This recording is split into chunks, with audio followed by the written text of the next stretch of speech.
এই চ্যানেলে সম্প্রচারিত সকল খবরই সচেতনতামূলক এবং শিক্ষণীয়, কোনো কিছুই প্রভাবিত নয়।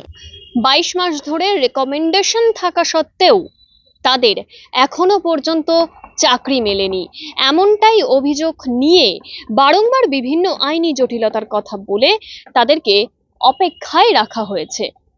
এবার পুজোর আগে নিয়োগ পাওয়ার দাবিতেই চাকরি প্রার্থীরা কালীঘাটের উদ্দেশ্যে রওনা দিচ্ছেন। এসএসসি যুব ছাত্র আধিকারিক কর্মশিক্ষা ও শারীর শিক্ষা মঞ্চের সদস্যরা, তারা প্রত্যেকেই হবু শিক্ষক। পরীক্ষায় পাশ করে রেকমেন্ডেশন হাতে পেয়েও নিয়োগ পাননি। এবার সেই নিয়োগের ছাড়পত্র হাতে নেবে, সেই উদ্দেশ্যেই কিন্তু তারা কালীঘাটের উদ্দেশ্যে রওনা দিচ্ছেন।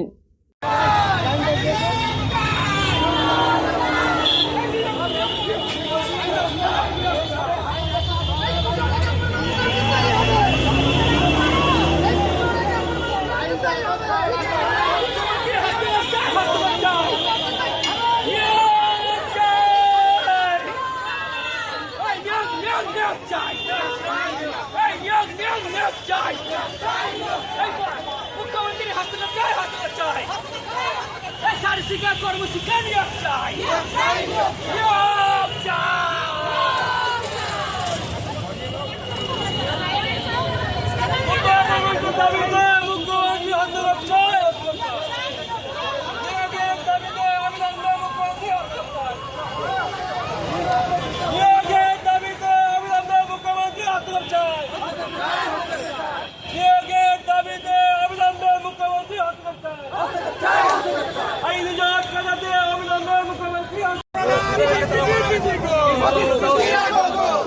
অর্থাৎ তুমি শুনতেই পেলে যে 22 মাস ধরে রেকমেন্ডেশন লেগে তারা পেয়েছে, কিন্তু এখনো পর্যন্ত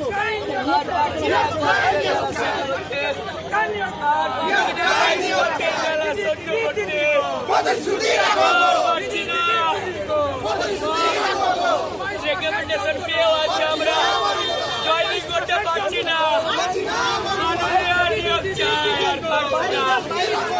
আমাদের কোনো আইনি জটিলতা নেই, মিথ্যা মামলা জেনে আজকে আমরা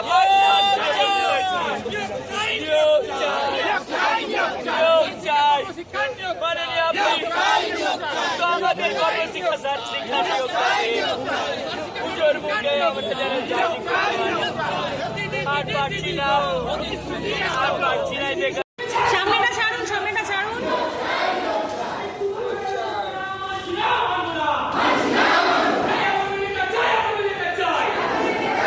সামনেটা ছাড়ুন।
আইনি জট করে দেয় মুখ্যমন্ত্রী অবিলম্বে হস্তক্ষেপ চাই।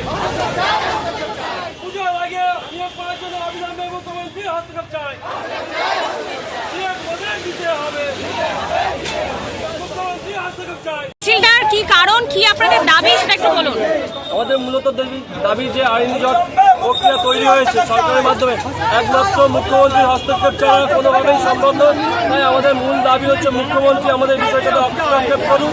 যে আইনি জটিলতা তৈরি হয়েছে সেটা একমাত্র সরকারের জন্যই। আমরা মূল দাবি করছি মুখ্যমন্ত্রী হস্তক্ষেপে আমাদের আইনি জটিলতা কাটবে, সেই জন্যই আমরা আজ মুখ্যমন্ত্রীর দরবারে উপস্থিত হয়েছি। আজ দীর্ঘ 18 মাস ধরে আমরা আপনার নাম? আমার নাম তন্ময় খান, শারীরিক শিক্ষা কর্মশিক্ষা চাকরিবাট। আপনাদের দাবিগুলো কি কি রয়েছে? আজকে আমাদের কর্মশিক্ষা শারীরিক শিক্ষা দীর্ঘ 22 মাস হলো রেকমেন্ডেশন পেয়েছি। স্কুল অলরেডি স্কুল চয়েস হয়ে গেছে, কিন্তু আমাদের কোনো আইনি জটিলতা নাই। কোন অশুভ কারণের জন্য আজ আমরা নিয়োগ পাচ্ছি না। তাই মাননীয়ের কাছে আমাদের আবেদন যে উনি দ্রুততা সহকারে এই নিয়োগের জটিলতা কাটিয়ে আমাদের স্কুলমুখী করুন। আমরা আর পাচ্ছি না। আমরা অনেকদিন ধরে এই পথে যাচ্ছি, এই পথে কোনো সমস্যার সমাধান হচ্ছে না। তাই মাননীয়ের কাছে আবেদন করছি যে উনি আমাদের পুজোর আগে এই বেকারত্বের যন্ত্রণা থেকে স্কুলমুখী করুন। আপনারা কি এই মিছিল নিয়ে কি আপনারা একেবারে কালীঘাটে মুখ্যমন্ত্রীর বাড়িতে যাবেন? আমরা ভেবেছি যে মাননীয়ের কাছে আমাদের অ্যাপয়েন্টমেন্ট আছে, উনি কি বলতে চাইছেন সেটাই দেখবো। তার হস্তক্ষেপ আমরাই এটা করতে চাই যে তিনি দ্রুততা সহকারে আমাদের নিয়োগকে এই নিয়োগ থেকে বেকারত্বের বঞ্চিত সমস্যার সমাধান করুন। কেননা আমাদের কোনো আইনি জটিলতা নাই। এর আগেও তো অনেকবার আপনারা এভাবে মুখ্যমন্ত্রীর বাড়িতে যাওয়ার বা ওনার কাছে আপনাদের দাবিগুলো তুলে ধরার চেষ্টা করেছেন অনেকবার আপনাদেরকে? গেছি, তারপর প্রতিশ্রুতি এখন পর্যন্ত আমরা পাইনি। জানি না কেন নিয়ে আমরা এই 18 মাস ধরে বসে রয়েছি। আমাদের কোনো আইনি জটিলতা নয়, একটা মিথ্যা মামলার জেরে আমাদেরকে এই সমস্যার সমাধান এখন অব্দি করছে না। তার জন্য আমরা চাই যে মাননীয় দ্রুততা সহকারে হস্তক্ষেপ করুক, আমাদেরকে স্কুলমুখী করুক, এটা আমরা চাইছি। আপনার নাম? নামটা ঝাটু হালদার, আমরা কর্মশিক্ষা শারীরিক শিক্ষার আমার নাম হচ্ছে ঝাটু হালদার। আমরা কর্মশিক্ষা শারীরিক শিক্ষার একজন রেকমেন্ডেশন প্রার্থী। আমরা 22 মাস ধরে রেকমেন্ডেশন পেয়েছি, কিন্তু তবু আমরা